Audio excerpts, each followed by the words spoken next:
Are you gonna send me a car or make me take the train in the rain? I think he dodged a bullet. Subscribe, let's talk about it. I was supposed to go on a date tonight, but then it got canceled, and here's why. So I had already met this guy. We met last weekend. Had drinks, danced, had a very fun evening once we met that night, right? He was like, I want to take you out. So I said, okay, sounds great. He said Saturday. I said, awesome. He said 7:30 this place. I said, great.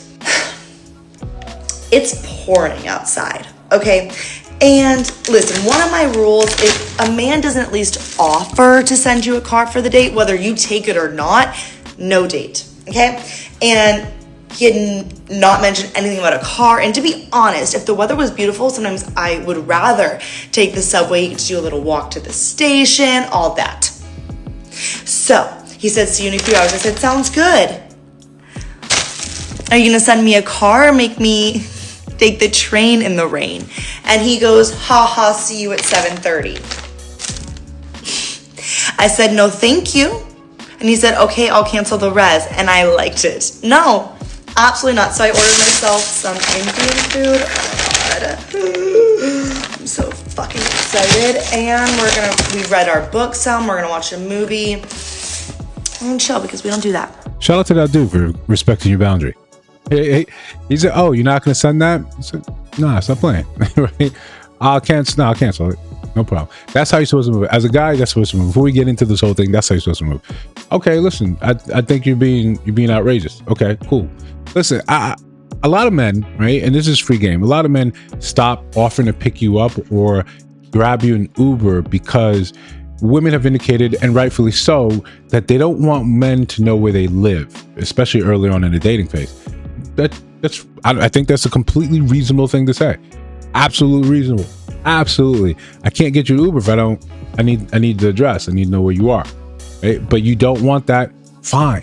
Absolutely. But transportation as an adult should be incumbent upon you. It's just the same as you trying to say, you make it sound like, all right, I've got to pay for all the other things, the extraneous things for the date. I've got to pay for the date. Cool. I chose the place. I asked you out for your time. Right? I'm one of those guys that accept that. But now I have to pay for you to get there. Well, what's the difference with me saying also paying for a babysitter, me paying for your hair, your makeup, a dress? All these other things are extraneous that are dependent upon you as an adult. Now, we understand everyone can have their preference, what they couch as boundaries. We accept that. You just have to accept the consequences of that. That a lot of men that especially know their worth and know their value, they're going to be like, all right, hey, it's no problem. Best of luck to you. No muss, no fuss. She didn't say anything about him hating on her, screaming at her, calling her incessantly. No, you got to have your stay in, a date with yourself where you ordered anything. Congratulations. My only thing is, I hope he still went. I hope he still went and enjoyed himself, or he still went out that night to do something else. But for us right here in the trenches, we understand this. A lot of these ideals that people take and internalize for themselves and say, well, this is my dating standard. It's a standard that you made up yourself, that you probably never really had to adhere to, that you never really developed on your own. You heard it from someone else and you internalized and said, good, that sounds good. That should help me determine whether or not he values me or he's willing to spend. Okay. But when you take some of these ideals, right, and we're making an assumption, right? I know we're making an assumption here that she took it from somewhere else. There's a subset of women that get that type of treatment.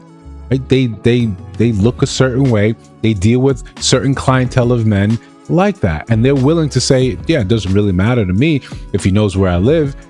They're fine with that type of lifestyle. But we're talking about the rest of us right here in the trenches, dealing with everyone else. There's safety concerns that have to be adhered to, and also realistically, if men come with certain sort of preferences and hold them to be standards, hold them to say, these are my deal breakers. If she's not built this way, she doesn't look like this. If she doesn't have this type of money, she doesn't move like this, she's not shaped this way, then it's a non-starter for me. You look at men and say, you're being ridiculous. Here's the thing. If you have these expectations, right, and these are things that you're willing to throw away something that seemed like it was good and budding from the previous outing that you guys had, You willingly throw it away because he failed to meet an expectation that you didn't clearly let him know ahead of time. This is how you personally like to move. This is how you believe you should be. But in reality, if the rest of us don't know it, we don't know it. How can we be held to that standard when we're unsure of what any of this means? You cancel the date, or you refuse to go on a date because I did not meet an expectation that I was never aware of in the first place.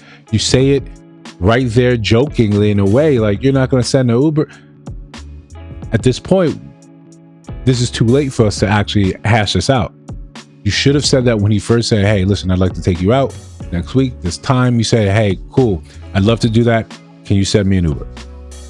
Can you handle transportation? You know, that's just what I'd prefer. If that's the case, then sure, let him know up front. But when you say men aren't doing the things that men are supposed to do, and he's not approaching, right? He's not asking you out. He's not getting reservations. He did all those things. He checked in the day of the date. So it was all these things, these common tropes you constantly hear that don't hit, that never happen, reasons why women are upset with dating game as it is. He hit all those, and because you had a random idea and an expectation that he didn't meet, you cancel the thing. Who's the real loser here? Who's really losing out here? Is it the man that's very respectful of boundaries? It sounds like someone that actually knows what he's about, respects what you have to say, doesn't really chase after you and say, no, just give me another chance. Also, a guy that just didn't bend the knee whenever you made a random demand. These are the type of men that a lot of women say this is what they're looking for. But when you find that, when you actually come up across that, you have so many other thoughts and ideas that, again, I'm not to be unfair, not to be disingenuous, but I don't think they really originated with you. You see how quickly an idea will spread across the internet, especially amongst women. An idea, or the way you would advertise, this now is the new thing to do. Then you grab onto it, then you latch onto it. You've never had that experience in your life, but now you internalize it like it's real. It's not to say it doesn't happen to men as well.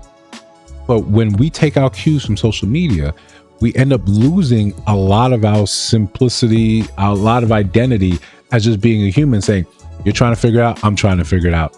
I loved your attention. I loved your company. I'd love to, build upon that. But no, if people have to navigate an invisible minefield consistently, constantly, what's going to happen? We're all just going to be at the sidelines, because right now, the thing to do is to get online and complain about how bad a date went. And if you want to be the loudest, the most viewed, the most clicked on, the most celebrated, you cancel that date before it even had a chance to start. You'll say this, you'll be more outrageous and think this is somehow a win. But people are waking up. People waking up and saying, girl, I think you're off the rocker here. Listen, if you disagree, let me know down in the comments below. If you see other videos on the screen, check those out. Let me know your thoughts about those in those videos. And of course, to listen to my voice now, you have not subscribed. I think you should. We're just trying to build something dope. I'll see you in the next one.